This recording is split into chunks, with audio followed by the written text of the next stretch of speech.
एक पल के लिए कल्पना करें, आप दुनिया के सबसे बड़े आर्टिफिशियल इंटेलिजेंस एम्पायर का भविष्य बना रहे हैं। बिल्कुल।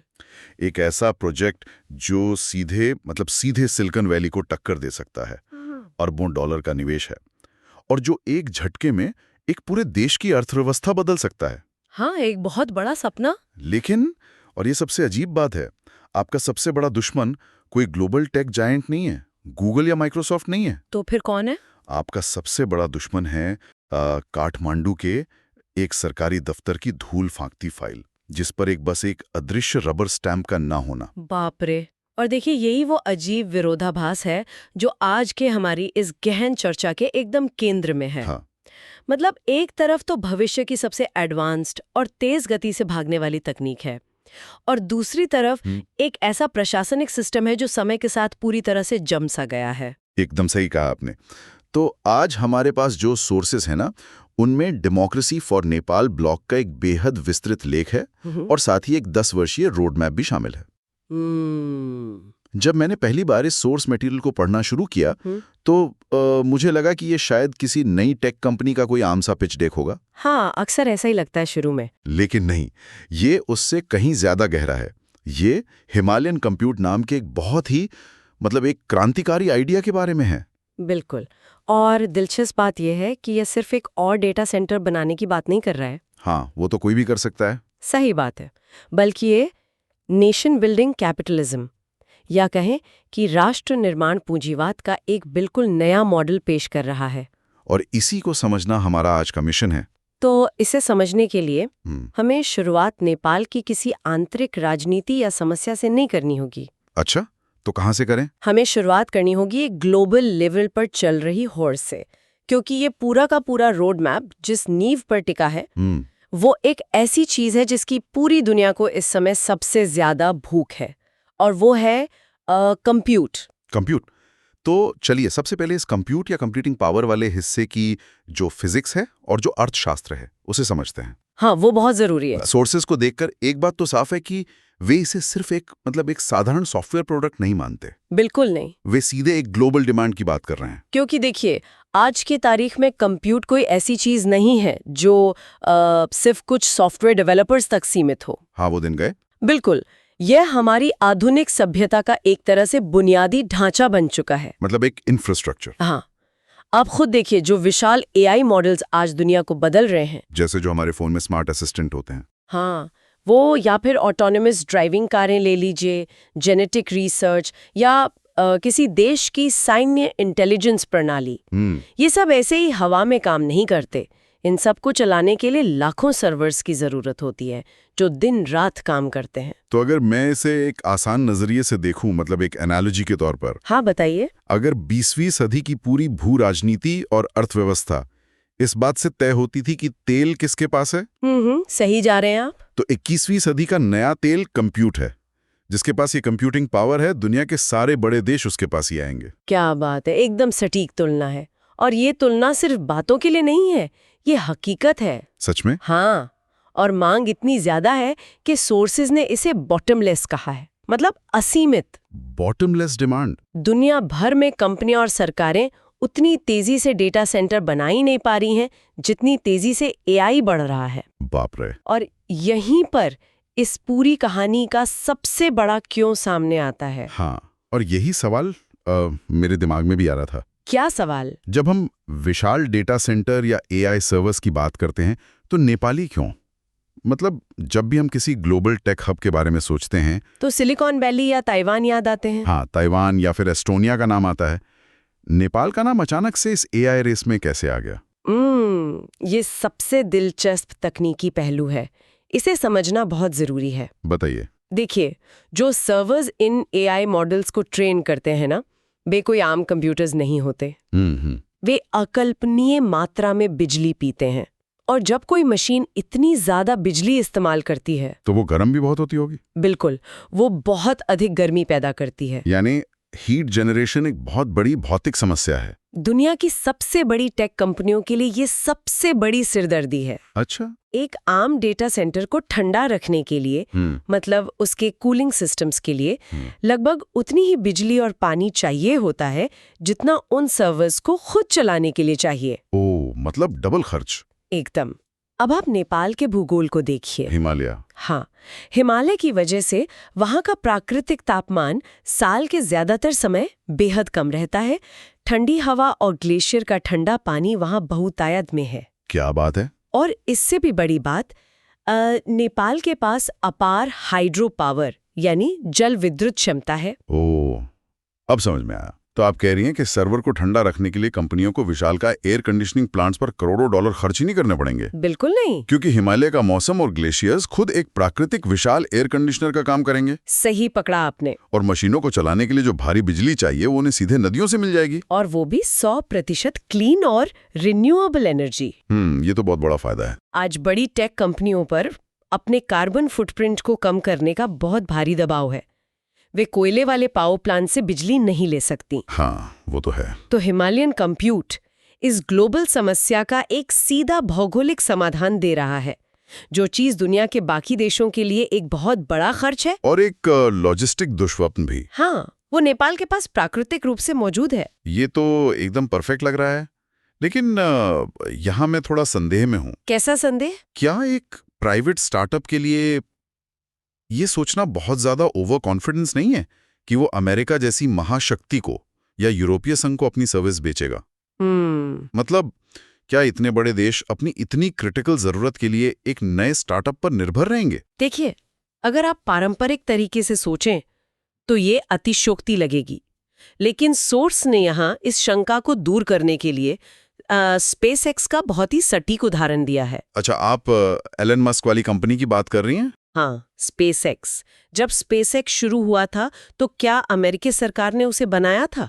नहीं, वो तो प्राइवेट ही थी। बिल्कुल, वो एक निजी कंपनी थी, लेकिन नासा उसका सबसे बड़ा और सबसे महत्वपूर्ण ग्राहक जरूर बन गया। हाँ, क्योंकि नासा को सस्ते रॉकेट चाहिए थे। सस्ते, रीयूजेबल और प्रभावी रॉकेट्स।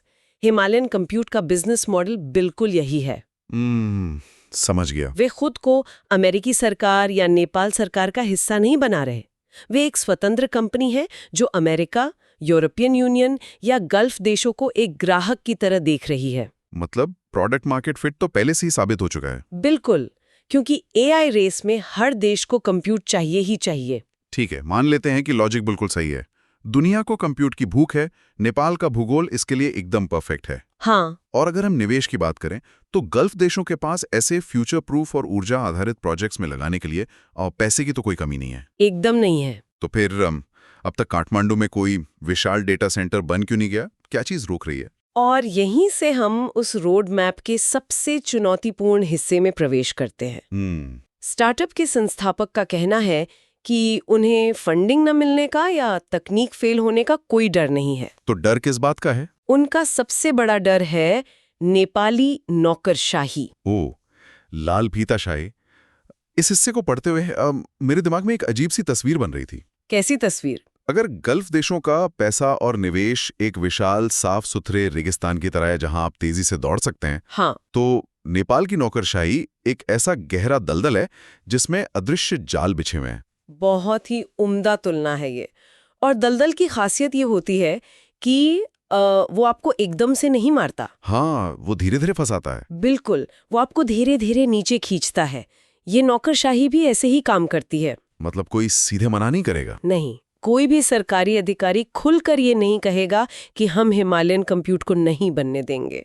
तो फिर क्या करेंगे? वे आपके विचार की खूब तारीफ करेंगे, आपको चाय पिलाएंगे, लंबी लंबी मीटिंग्स करेंगे और फिर बड़ी शालीनता से कहेंगे अगले हफ्ते आना। हाँ, या फिर फाइल अभी दूसरे विभाग में अटकी है। बाप रे। और एआई जैसी तकनीक में जहां हर कुछ महीनों में नई एडवांसमेंट हो रही है, वहां गति या मोमेंटम ही सब कुछ है। सही बात है। अगर एक परमिट में साल भर लग गया तो काम खत्म। अगर आपको एक जमीन का परमिट या बिजली का एग्रीमेंट पास कराने में 2 साल लग गए तो दुनिया का एआई बाजार कहीं और शिफ्ट हो चुका होगा। नौकरशाही आपके प्रोजेक्ट को खारिज करके नहीं मारती, वो उसे सिर्फ देरी के जरिए मार देती है। हाँ, सोर्सेज ने इसे भ्रष्टाचार दर देरी कहा गया है, करप्शन बाय डिले। बिल्कुल। ये सिर्फ टेबल के नीचे से पैसे लेने वाला भ्रष्टाचार नहीं है, ये एक ऐसा सिस्टम है जो यथास्थिति बनाए रखने के लिए ही डिजाइन किया गया है। एकदम सही। इसलिए सिर्फ ये कह देना कि हम बहुत बड़ा इनोवेशन ला रहे हैं काफी नहीं है। जब तक आप इस फाइलों के चक्रव्यूह को नहीं तोड़ते, तब तक कोई भी विदेशी निवेशक वहां पैसा नहीं लगाएगा। लेकिन मेरी आपत्ति यही है कि हम सब जानते हैं विकासशील देशों में लाल फीताशाही एक बड़ी बीमारी है। हाँ, वो तो है। ये कोई नई बात तो है नहीं। हाँ। अगर संस्थापक इस बात को जानता है तो वो इस दलदल से निकलने के लिए कर क्या रहा है? सिर्फ सरकार की शिकायत करने से तो डेटा सेंटर नहीं बनेगा ना। और यहीं पर इस रोड मैप का सबसे कट्टरपंथी समाधान सामने आता है। अच्छा, क्या है वो? उन्होंने जो प्रपोजल दिया है वो किसी टैक्स छूट या सब्सिडी की मांग नहीं है। यह गवर्नेंस या शासन व्यवस्था के एक रणनीतिक विनिमय का प्रस्ताव है। रणनीतिक विनिमय मतलब एक्सचेंज? हाँ।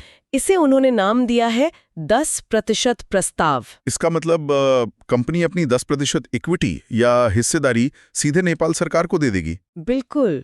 और सो स्पष्ट करता है कि ये कोई देशभक्ति का दान नहीं है। फिर क्या है? रिश्वत? नहीं, यह एक सख्त व्यापारिक शर्त है। इस 10% हिस्सेदारी के बदले में सरकार को एक बहुत बड़ा प्रशासनिक बदलाव करना होगा। कैसा बदलाव? उन्हें प्रधानमंत्री कार्यालय के भीतर एक वन डेस्क पॉलिसी लागू करनी होगी। One desk policy? इस वन डेस्क पॉलिसी को थोड़ा खोलकर समझते हैं। हाँ, जरूर। ये असल में जमीन पर कैसे काम करेगी? मान लीजिए आपको विदेशी इंजीनियरों के लिए 50 वीजा चाहिए, डेटा सेंटर के लिए एक बड़ा भूखंड चाहिए, कस्टम से लाखों डॉलर के सर्वर क्लियर कराने हैं। बाप रे, इतने सारे काम! और साथ ही 500 मेगावाट बिजली ग्रिड का कनेक्शन भी चाहिए।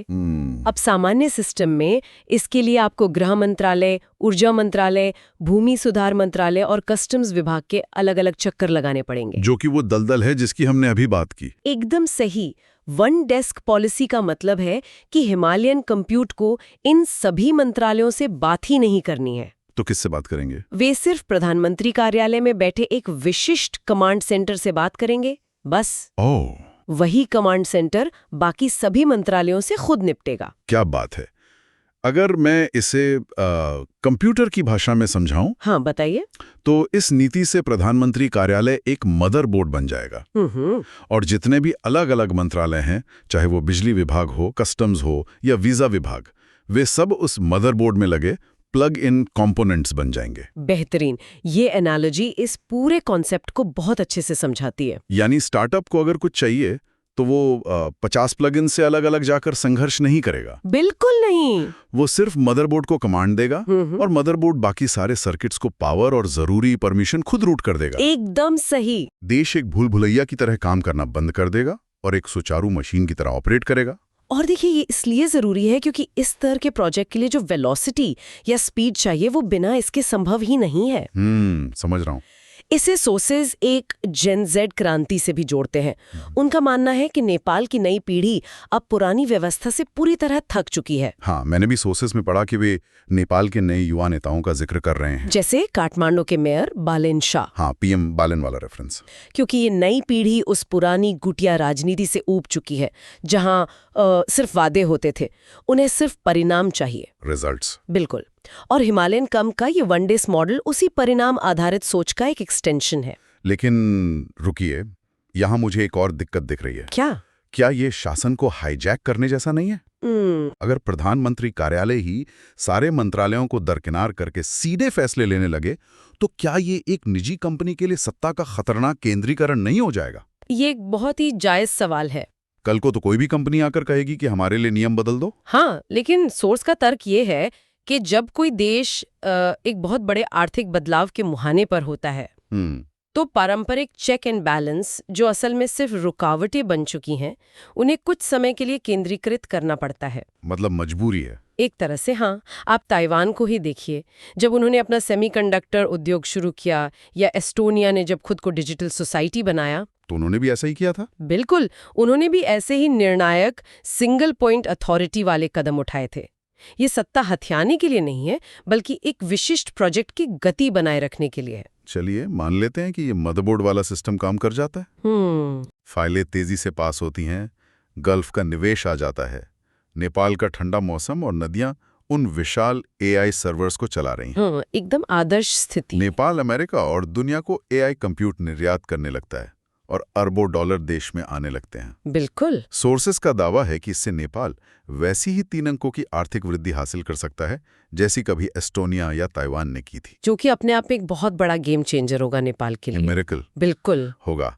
लेकिन मेरा सवाल यह है कि जब वो अरबों डॉलर का मुनाफा आना शुरू होगा तो वो पैसा जाएगा कहाँ? ये बहुत जरूरी पॉइंट है। क्या वो सिर्फ कुछ विदेशी निवेशकों और मुट्ठी भर टेक एलीट लोगों की जेब में जाएगा? लोग अक्सर यही सोचते हैं, क्योंकि अक्सर इन इकोनॉमिक मिरेकल्स में आम आदमी, खासकर जो सबसे गरीब तबका है, वो तो कहीं पीछे ही छूट जाता है। सही कहा आपने। और ये हमें इस 10 वर्षीय रोड मैप के सबसे अभूतपूर्व हिस्से पर ले आता है। अच्छा, इसे उन्होंने नैतिक पूंजीवाद या मॉरल कैपिटलिज्म कहा है। Moral capitalism. कंपनी का ढांचा केवल सरकार को 10% इक्विटी देने पर खत्म नहीं होता है, एक दूसरा 10% स्वामित्व भी है। दूसरा 10% वो किसके पास जाएगा?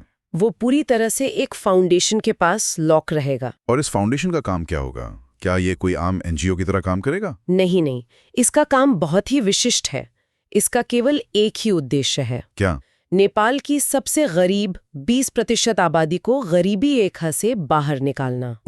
और यह काम किसी जटिल सरकारी योजना के जरिए नहीं, बल्कि सीधे नकद हस्तांतरण के जरिए होगा। Direct cash transfer. मतलब सीधे लोगों के बैंक खातों में पैसा। बिल्कुल। कोई बिचौलिया नहीं, कोई लीकेज नहीं। बाप रे। और सोर्स इस बात पर बहुत जोर देता है कि यह कोई दिखावटी कॉर्पोरेट सोशल रिस्पॉन्सिबिलिटी या CSR नहीं है। हाँ, जहां अक्सर कंपनियां थोड़ा बहुत टैक्स बचाने के लिए या सिर्फ PR के लिए गरीबों को चावल की बोरियां बांट देती हैं। हाँ, या कोई मेडिकल कैंप लगा देती हैं और अखबारों में तस्वीरें छपवा लेती हैं। वही तो ये वो PR स्टंट बिल्कुल नहीं है, ये कोई चैरिटी नहीं है, ये एक गणितीय सत्य है। गणितीय सत्य कैसे?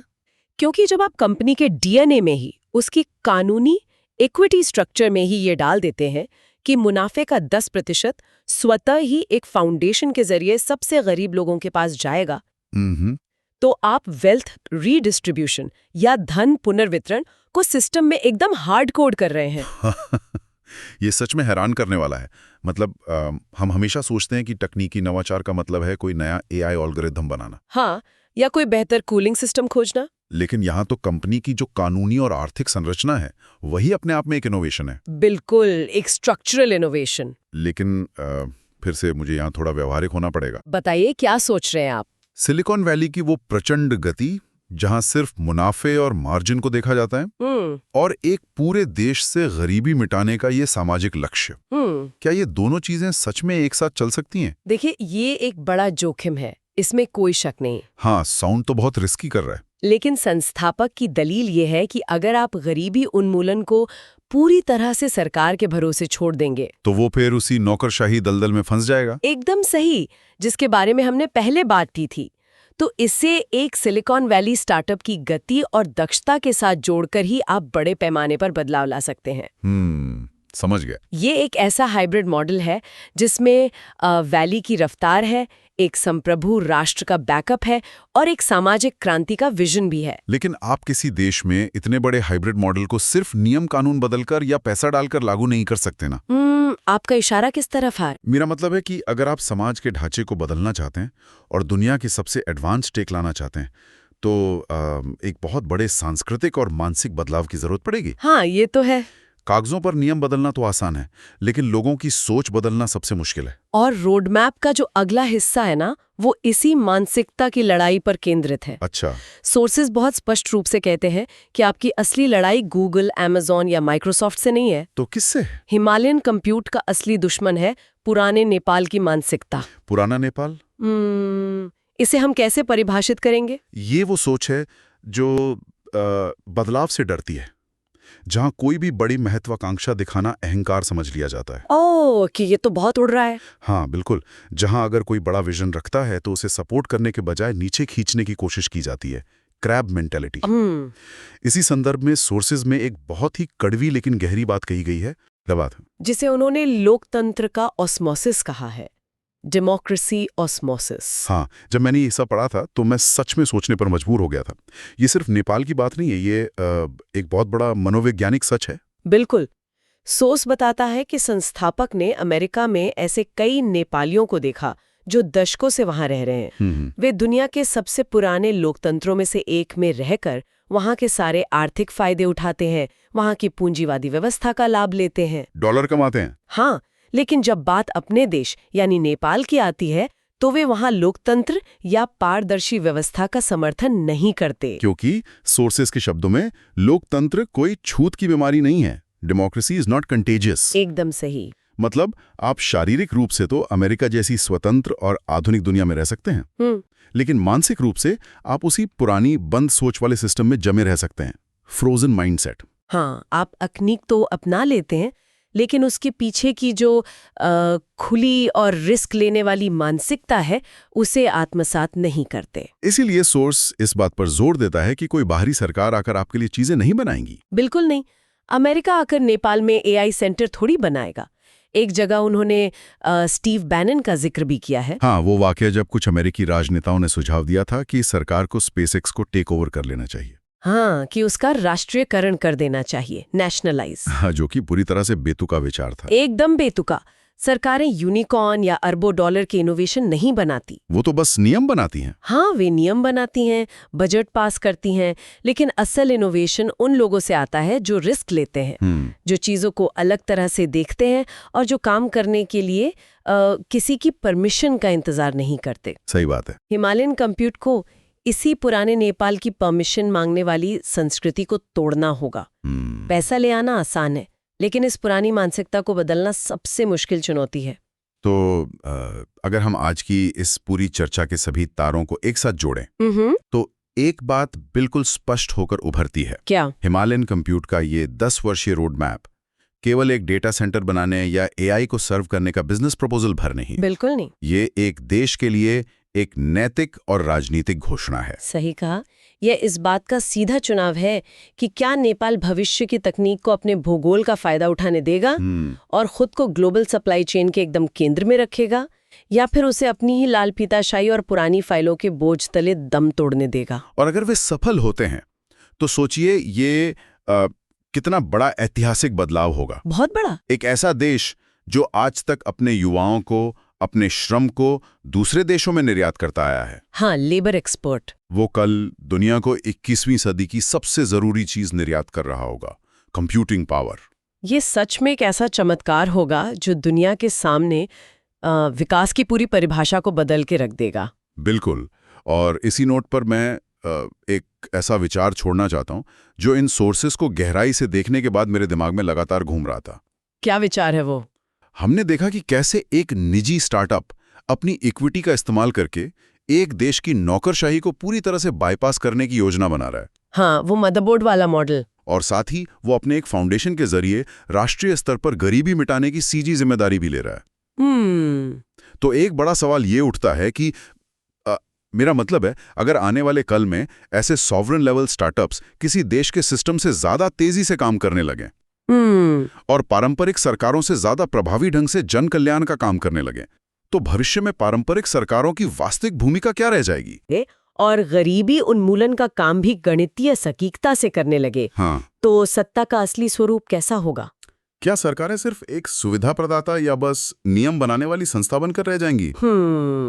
जब नवाचार, बुनियादी ढांचा और सामाजिक बदलाव, इन तीनों की कमान प्राइवेट स्टार्टअप्स के हाथ में आ जाएगी, तो हम देश को कैसे देखेंगे? बिल्कुल। तो हम आने वाले कल में देश और सरकार को किस तरह से परिभाषित करेंगे? यह एक ऐसा सवाल है जिस पर हम सबको सोचना चाहिए। आज के हमारे इस डिस्कशन में बस इतना ही।